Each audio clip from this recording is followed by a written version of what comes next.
ng bawat umaga. Sigurado raw kaabang-abang at kapupulutan ng mga bagong kaalaman dahil sa kanyang maamong mukha at malumanay na pagsasalita. Ayan, pwede rin siguro natin to gawin sa gamit ni Lola, kagaya ng pamaypay. Yung face niya kasi napaka-amo, talagang napakabait, parang hindi gagawa ng masama. To, sayawan, kantahan at dula. Maraming chikiting ang itinuring siyang ate. Pero sinong mag-aakalang ang wholesome na si Ate Ann? Kaya rin palang magpaka-daring sa katauhan ni Roxy B. Talagang in-enhance na lalo yung kaseksihan niya kasi sexy na siya talaga. Isa sa mga iniidolo ko na katawan. So, ini-aim ko yung katawan niya. Sabi ko sa sarili ko, meron akong nire-represent na mga babae. Mga babae na nabully at kailangan ng bumangon. Yeah. Lights! Camera! Obra! Minsan ko nang nakasama si Roxanne Barcelo nang gawin namin ang programang Art Angel. Pero matapos nito, matagal-tagal na rin kaming hindi nagkita ni Roxanne. At para kumustahin siya, inimbita niya ako sa kanyang bahay dito sa Quezon City. Good morning! Hello! Good morning! How are you? Long time no see? Okay naman, long time no see. Ang ganda ng bahay mo, laki ha.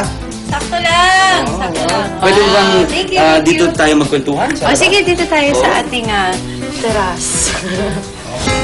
Para i-reminisce ang Art Angel Days namin ni Roxanne, muli kaming gagawa ng isang art project na tatawagin naming Hole in the Wall Monster. Kailangan natin ng flower palette or basta palette pang paint natin. Tapos poster paint, pentel, brush, and cutter. So kailangan din natin ng box. Kahit anong box, kahit shoebox, old gift box. Basta yung kalahati lang. Habang gumagawa kami, pag-uusapan na rin namin ang humble beginnings ni Roxanne sa showbiz. Nagsimula sa showbiz si Roxanne nang sumali siya sa isang prestigious singing at songwriting competition noong 1998, ang Metro Manila Popular Music Festival o Metro Pop. Nanonood lang ako ng TV sa GMA. Sabi ko, ano like, gusto ko sumali sa contest na yon. Kung kakanta lang ako, why not? Ilan taong ka lang na? 13 ako nun. So kahit pa paano pumasok, nagpila kami. Pumila kami sa may Broadway Centrum. Ayan, tandang-tanda ko pa yan kasi sa kabila, Itbulaga. Pinalad namang makapasok sa auditions si Roxanne. At dahil may ibubuga talaga sa kantahan, nakaabot siya hanggang finals. Pwede rin tong pagmulan, sunog sa kabahayan. Ang apoy ay di biro, kaya huwag gawing laro. Nanalo ka ba? Anong premyo mo? Nanalo ako! Akalain mo yun! Ng first runner-up! Yung! So yun, nung nanalo ko ng first runner-up, sabi ko, naku, sayang, wala akong contract sa GMA. Pero meron naman akong 200,000. Ladies and gentlemen, our very own, the Blackout Diva! Hindi man nanalo sa Metro Pop, marami ang nakapansin sa star factor ni Roxanne. At di nagtagal, nagbukas ito ng oportunidad para mapasok niya ang mundo ng pag-aartista. Nang sumunod na taon, kinuha siya ng GMA Network para maging bahagi ng youth-oriented show na Click. Mamu, ayoko na ata, hindi ko na kaya, tense na ako, Mamu. She was very beautiful and really promising. Marami nag-predict na she's going to become a big star. Sandali. Kung titingnan, parang easy-easy lang kay Roxanne ang una niyang sapak sa pag-arte. Ay, tsaka yung mga cortina, nako, bumili ng tela niya. Pero marami na raw palang bumabatiko sa kanya noong siya'y nag-uumpisa pa lamang. Nahirapan ka ba mag-adjust? Nadalian lang naman ako dun sa pag-arte. Mas nahirapan akong makisama sa mga ka-age ko. Nahirapan ako makisama sa mundo ng showbiz. Oo, iba't ibang personalities yun eh. Iba-ibang tao. Iba't ibang tao, tapos ibang kultura. Parang naka-experience ako ng kung kailan may magandang nangyayari sa'yo, dun ka hahatakin pababa. mas gugustuhin na ho namin bumalik na lang doon at harapin na lang yung galit ng ate ko kaysa manatili pa kami dito. Pero hindi nagpadala si Roxanne sa mga batikos at pinagpatuloy na lang niya ang pag-arte. Taong 2001, napabilang siya sa soap operang Sana Ay Ikaw Na Nga. Itay, yun yung tawag ko sa hardinero namin. Nang sumunod na taon, mula sa pagiging best friend ng bida, si Roxanne naman ang naging lead star ng teleseryeng Kahit Kailan. Tubig ba ka mo? Eto, oh. Tubig. She's always been a good actress. Nakikita ko naman na in a wink of an eye, she can cry. Ganyang emotion, na-deliver naman niya ng maayos. Given the chance to be directed by a good director, I think she's going to become really a very good actress, a very talented one. Alam mo naman na kailan lang namatay si Luis, hindi ba? Sa loob ng halos 5 taon, marami na agad na-accomplish si Roxanne. Pero sa kabila ng kanyang tagumpay, hindi pa rin daw siya nilubayan ng mga intriga. Paano nila magagawang mang-api?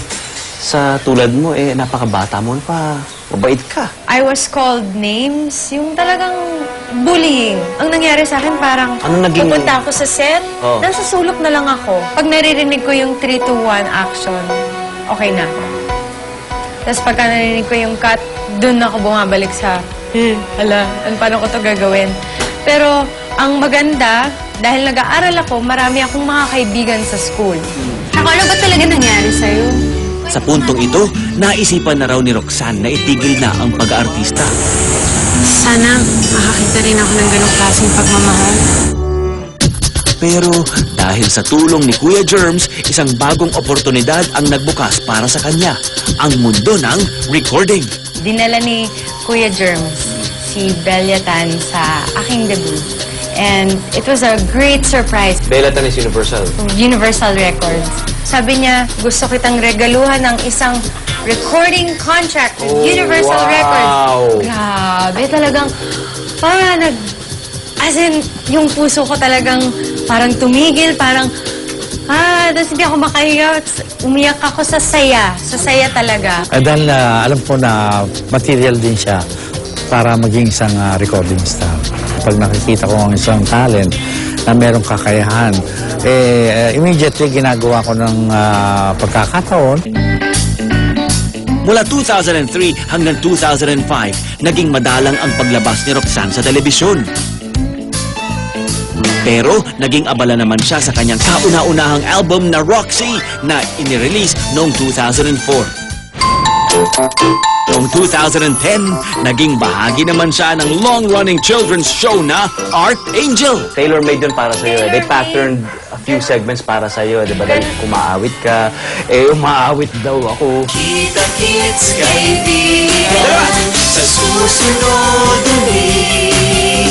Ikaw, nagduduet pa. Oo, di ba? May choreography pa kami ganyan, no? Habang nagpa-paint-paint kami ganyan. Tapos doon Masaya, ako no? Fun times. Parang doon ako naka-experience ng lahat ng kasama ko, masaya. So, pwede pala lahat. You can have it all. Parang yun yung sabi ko sa sarili ko. Parang, pwede palang nasa trabaho ako at masaya ako at kaibigan ko lahat at mahal ko yung ginagawa ko. Pero dahil naging mukha ng children's show noon si Roxanne, tila nakahundaw siya sa conservative at wholesome na image. At para patunayang marami pa siyang kayang gawin, nireinvent niya ang kanyang sarili bilang isang mas daring at mas mature na Roxanne Barcelo. I was able to see it. She was so alluring, provocative, oozing with sensuality and sex appeal. Ang ganda niya talaga. Pero ang desisyong ito raw ni Roxanne, hindi niya ginawa para tuluyang ilantad ang kanyang katawan. Gusto lang daw niyang ipakita ang mas matapang at mas matatag na Roxanne na produkto ng mga pagsubok at intrigang kanyang nalampasan noon. Pinag-isipan ko siya. Hindi siya yung, ay, papasexy ako. Yung gumising na lang, ay, hubad. Hindi siya ganon. Parang, sabi ko sa sarili ko, meron akong nire-represent na mga babae. Mga babae na na-bully at kailangan ng bumangon. Napasarap ang aming kwentuhan. Di namin napansin na tapos na ang aming hole-in-the-wall monster. Ayan. Pwede kayong maglaro sa inyong bahay. Kung gusto niyo mag-shoot at mag-score, ayan, pasok niyo lang dito ang inyong mga ping-pong balls or kahit na anong mga bola na naitatabi niyo dyan. Sa aming pagbabalik, Wow! Idol talaga kita.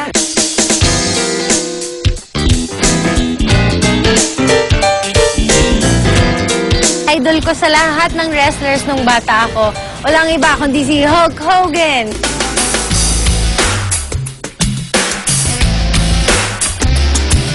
Matapos naming gawin ang aming hole-in-the-wall monsters, masasabi kong hindi pa pala kumukupas ang artistic touch namin ni Roxanne. Pero balita ko, may iba pa raw siyang kinahihiligan ngayon, ang archery. Dito sa isang gym sa San Juan, nag-aaral ng archery si Roxanne. So, kailan ka nahilig? Nahilig ako. At bakit? Alam mo yung pagbata ka, nagkukunwari ka, may hanger ka, nagkukunwari kang ikaw si Robin Hood. It's just a dream na hindi ko yun na-expect na mangyayari siya. At kakaririn mo? At kakaririn mo, oo. Okay. Sobrang na-enjoy ko siya. So, Sa tulong ni Coach Gio Endaya, nagpaturo na rin ako ng ilang basic skills sa archery. So, this arm stays up. wow! Idol talaga kita. Dati ko ba kasi ginagawa? Hello! Green Archer. Hello, Green Archer! Hail, hail, alma mater. Ang galing! Sa Amerika, ipinanganak at lumaki si Roxanne Barcelo. Isang government employee ang kanyang ama at nagtrabaho naman sa World Bank ang kanyang ina. Paano ka ba pinalaki sa States? Isa sa mga benefits kasi ng nanay ko sa trabaho is pwede akong mag-aral sa isang private school. So maganda yung school na pinasukan ko. Tapos kada taon, pwede kaming pumunta kahit saang trip. At ang laging pinipili ng nanay ko is Pilipinas. Let's say meron akong concern o problema. Tinatanong ko siya kahit mga 8 years old, 7 years old. And she gives me, really, she was able to give me good answers talaga. Alam nyo ba na bata pa lamang si Roxanne ay mahilig na pala siyang sumali sa mga contest? Halos lahat nga raw ng audition sa TV ay sinalihan niya noon. Nakasali ako sa ESPN Kid Club. So, halimbawa, ganito. Ako yung nag-iisang Asian dun sa group. At nag-i-interview kami ng iba't ibang mga athletes na sikat nung mga panahon na yun. Bakit ka mahilig mag-audition?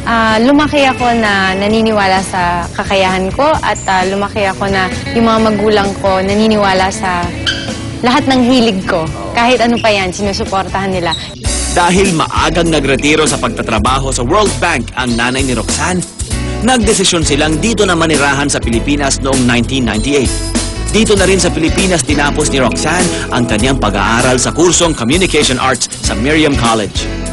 Paano mo ba pinagsabay ang school sa trabaho mo before? Yun yung deal namin ng magulang ko eh. Pagbibigyan nila akong magtrabaho, pero at the same time, I need to finish my school. Bukod sa kakaibang adrenaline rush na naibigay ng archery kay Roxanne, nagustuhan daw niya ito dahil ito raw ang bonding activity nila ng boyfriend niya ngayong si Will Devon. We go to the gym together. Now we do archery a lot of the times now too. It's a really incredible activity that we do together.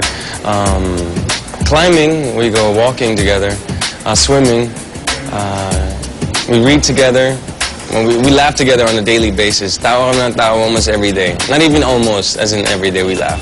Ano ba ang best thing about this relationship that you now have?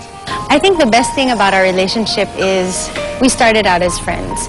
So kahit papaano, nakilala talaga namin ang isa't isa ng walang best foot forward. Hindi kaming nagkukunwari na, oh, ito yung expectation mo, parang ganito ako. Ayun, we have the same sense of humor. We like the same foods, we like the same movies. We click together in every way. Nitong nakaraang linggo lamang, May 14, ay nag-celebrate na sina Will at Roxanne ng kanilang first anniversary bilang magkarelasyon. Ang tanong, pinag-uusapan na nga ba nilang dalawa ang pagpapakasal? Ito, meron ba kayong plano magpakasal? Kailan kayo magsasettle down? Yun ang mga tinatanong ng fans ninyong dalawa. I would be blessed if siya yung mapakasalan ko. Ngayon, ang sigurado sa aking puso ay siyang aking soulmate. At twin flame, meron palang ganon. Sa pagbabalik ng tunay na buhay, abala rin si Roxanne sa pagre-release ng kanyang bagong album.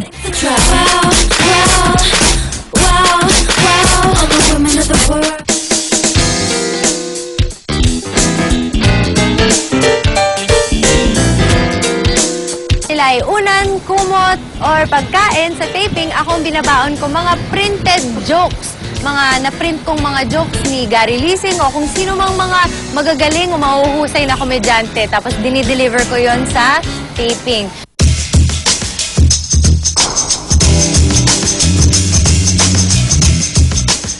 Mula sa pagiging sweet at conservative, hanggang sa mature at daring roles. Lahat ng ito, kayang-kaya raw gawin at gampanan ni Roxanne Barcelo. Angelina, huwag tayong maglulukuhan, ha? Kaya hindi nakapagtatakang naging bahagi siya ng ilan pang naglalakihang kapuso shows. Tama ka, Amaya. Isinangguni namin kay Babaylan Asinas ang kalagayan ng iyong umbo marikit. Kabilang na ang epic seryeng Amaya noong 2011 kung saan nakasama niya ang matalik na kaibigan at kapuso primetime queen na si Marian Rivera. Gurong Asinas, anting-anting ba ang iyong nililikha? Makulit din yan eh. Parang ako, siguro kaya nga nag-swak yung personality naming dalawa. Kasi parehas kaming kalog, parehas kaming makulit, parehas kaming mahilig kumain. Masasabi mo bang itong friendship mo with Marian ang isa sa mga pinaka-cherished friendships mo? Malapit kami sa aming pamilya. Halimbawa siya, malapit siya sa kanyang nanay at sa lola niya. Ako, very close ako sa aking tatay at sa aking nanay. So, kumbaga, naging compatible yung iba naming mga traits. Kayo na bahala mag-isip ng script niyo kasi siya... Nitong 2013, nag-host naman si Roxanne ng isang sexy reality show, ang Pantasya Season 2 ng Viva Productions. It's a beautiful day in Anilao, Batangas. Welcome back, ladies! Good morning to all of you. You guys look very lovely. Masayang katrabaho. Ano siya, kalog siya sa set, very professional. Magaling siya. Hindi lang mag-host, pati umarte. Kanino mo dinidirect yan? Can you say it na? Ang napulot kong aral dun sa show na yon, kung may mahal kang gawin, do it with all your heart. Huwag ka na mag-hold back. Parang tama na yung mga fears, tama na yung mga worries. It's a time to parang give your whole heart. Nitong nakaraang Miyerkules, sinamahan namin si Roxanne sa kanyang gig sa isang bar sa Pasig. The 1/3 gentleman, 2/3 gentleman is right here tonight. Bukod sa pag-arte, musika raw kasi talaga ang kanyang first love. She has a very nice voice. It's very unique. Excellent talaga. Hindi ko alam na mahusay pala siya sa mga panahon ng mga parang 70s. Grabe, na-shock ako dun eh. Had my ups and downs with my big brother. Abala rin si Roxanne sa pagre-release ng kanyang bagong album, ang Wow o Women of the World. Ako lang i-share ang mga aking awitin.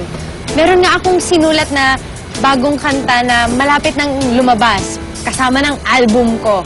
Morena ang title. Sample. Sample. Dahil ibang magmahal ang isang morena, mamahalin, moren ako, mamahalin, moren ako. Yun. Oh! Ano, Galing ha, kinilabutan ako nun. Napakahirap mag-iwan ng marka sa industriya ng showbiz. Nariyaan ang kompetisyon at kaliwat kanang mga intriga.